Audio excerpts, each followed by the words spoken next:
So imagine if you live in one of the worst cities in this country. You live in one of the bad suburbs in LA, you live in Chicago, the Bronx, Queens, Lawrence, Massachusetts. Every day you're going to be around gang violence, there's going to be people dying from it, and specifically gun violence. So every day, to protect yourself, you're thinking, what can I do? You probably go out, legally purchase a firearm, and get it. You go through the background check process, you go through all of that, and then you think to yourself, well, all these other people, all these gang members, other criminals, there's thousands of firearms in this area that have not gone through the process, that are illegally obtained, and they're putting your life in danger every single day. So you're thinking, how can the background change process differ? So first, we're going to give some stats on it. And now, there's over 300 million people that live in the United States, and there's 283 million firearms owned in the U.S., which is almost a 1-to-1 ratio of guns to people. But that's if each person owns one firearm. That doesn't take into account people that are underage and people that own more than one firearm. So the statistic goes up much, much higher. And now, in the U.S. alone, in 2010, there were 31,000 people that died from gunshot wounds. And an even more impressive or shocking number is that there were almost 340,000 non-fatal violent crimes involving guns in 2010. And also, each year alone, 4.5 million firearms are sold, and which are 2 million of them are handguns. And in the U.S. alone, firearm homicides are significantly higher than any other country.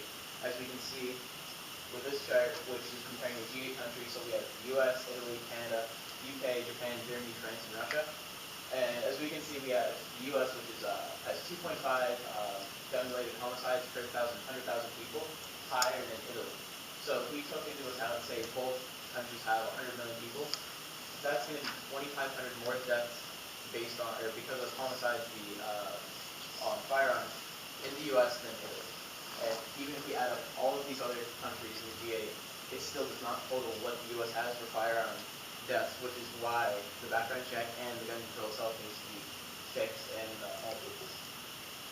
Now we have the NICS, or the National Instant Criminal Background Check System, which was launched by the FBI on November 30th, 1988. It was originally designed to prevent people, the wrong people, criminals, drug abusers, mentally disabled or ill people from obtaining firearms. And in the past 10 years, there's been 100 million checks, and almost 700,000 people have been denied from receiving a firearm. So if we take into account the fact that there's 283 million firearms in the country, and there's only 100 million checks that have been conducted in the past 10 years alone, that leaves a very significant amount of firearms in the country, which has not been going through the background check, and has not been able to be traced or even recognized by the federal government. And you're probably asking yourself what exactly the background check does, what it consists of. Well, first, the background check is you walk into a store to purchase your firearm, handgun, rifle, whatever it may be. You have to fill out a 4473, which is a form drafted up by the Bureau of Alcohol, Tobacco, Firearms, and Explosives. It basically asks for your name, address. It's optional to put your social security on there, and then there's a couple pages on it asks you yes or no questions, like if you're a criminal or you've had a past criminal activity, whether it's a misdemeanor, felony, drug abuse, or if you have a mental illness. Now, the authorized dealer that's selling you the firearm has to place a call to the FBI, one of their departments in West Virginia, to tell them some of your basic information, your name, address, the rifle that you're purchasing, or the handgun you're purchasing out of. Also, the dealer has to hold on to this form for 20 years in case there's like a incident involving the firearm. The FBI is going to figure out who the manufacturer was, they're going to take down the serial number, then they're going to contact the dealer, who's then going to pull up the information, give it to the FBI, and then the FBI can go from there with their investigation. And there also is a waiting period. It usually is like about 5 to 7 days, some places can take a lot longer.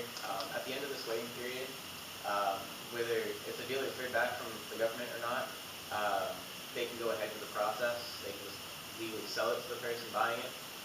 Even if they haven't heard from them, they can still go ahead with it in some states.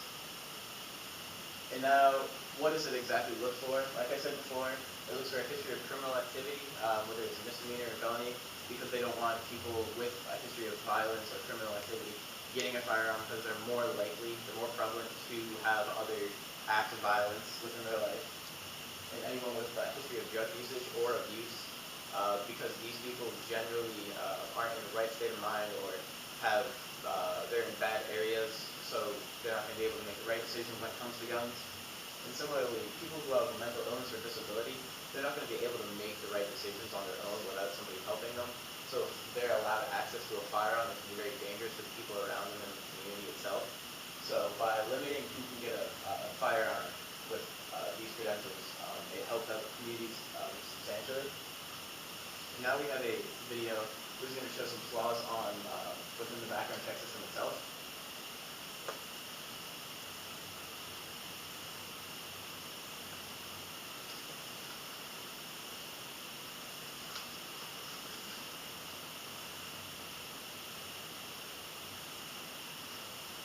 Actually, internet is slow. There are 5 people.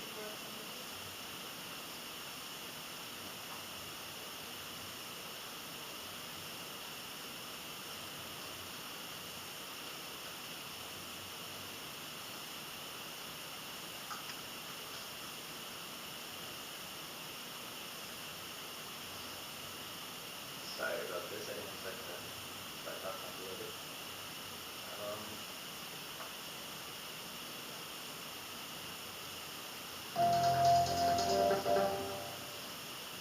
According to recent polls, the vast majority of American voters now support universal background checks before people can buy guns. But why are background checks done on all sales? The Brady Act requires federally licensed firearm dealers to perform background checks on prospective gun purchasers. They use a database called the National Instant Criminal Background Check System. But the background check requirement doesn't apply to people who sell their guns from their private collections, often at gun shows. How many guns are sold by unlicensed parties? According to data cited by President Obama, about 40% of sales happen without background checks. But critics say that number is inflated and flawed because it comes from a small sample survey nearly 2 decades ago. More recent and reliable statistics aren't available. Why not just close the so-called gun show loophole? That's what President Obama wants Congress to do. However, most of the estimated 300 million private guns in America aren't registered in any way, and unless every civilian firearm has government documentation, tracking private sales would be next to impossible. Those who support background checks on all gun sales argue that sellers who create gun shows would be deterred from doing off-the-book transactions. So if gun shows start doing background checks, it might help prevent some criminals from buying guns, but it's unlikely to squash the black market. Would universal background checks help the police track guns down at crime scenes? Not unless the law changes. The police currently have no central database they can use. That's because the Brady Bill expressly prohibits the creation of a gun registry that's based on gun background checks. Are all states using the background check system? Yes. Remember, it's federal law that licensed dealers do checks. Yet some states are using it more than others. Take Kentucky. In 2000. So this video shows how the background check has many flaws within itself. How, like, if there is a crime, like I was saying before, how people aren't going to be able, or the government rather, is not going to be able to go up, pull out all their information right away to say all these guns are registered. It seems how basically none of them are registered at the federal level. They have to track the serial number, go back to the dealer themselves, hope they still have the information on file, and then work from there. Also, how the background check it can't track every single thing. It can't track private sales, illegal sales, obviously. So anything that's done on the black market, or if I want to sell a firearm I own to a friend of mine, there is going to be no way for them to track it outside of when I first purchased it. And once it's out of my hands, it's going to be a loss for probably everything. So in conclusion,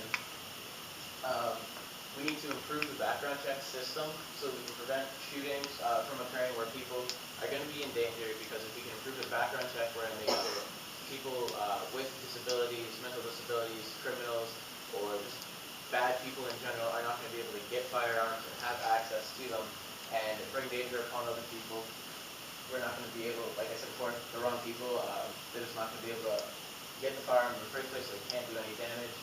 And lastly, if we can track all transactions of firearms for future reference, then we're going to be able to make sure where the firearms are at all times, and so we can make sure the right people have them and they're being safe and using them in the proper way.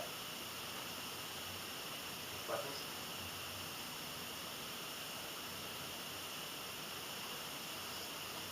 Not overwhelming, is it? Just the sheer number of firearms in the country compared to the citizen population. Do you own a weapon? No. My dad works at 6 Hour, which is the second largest company in the world, but we do not actually own a firearm.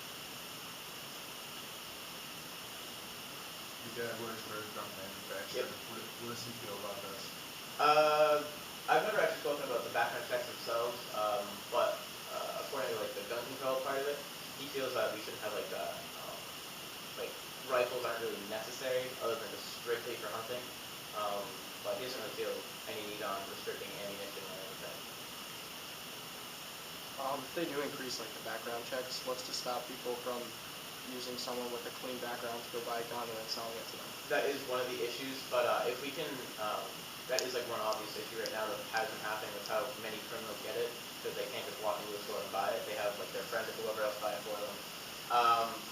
If we improve background checks, then we're going to make it so everyone has to have certain credentials, certain information, so we can give a check for that one person who's not going to give it to their friend. It's going to be able to track, so if we know that they're related to someone that has ties to gangs or whatever they're a part of, then it's basically going to be obvious right there, and then we can just flag it and probably not sell the firearm in the first place. Thank you.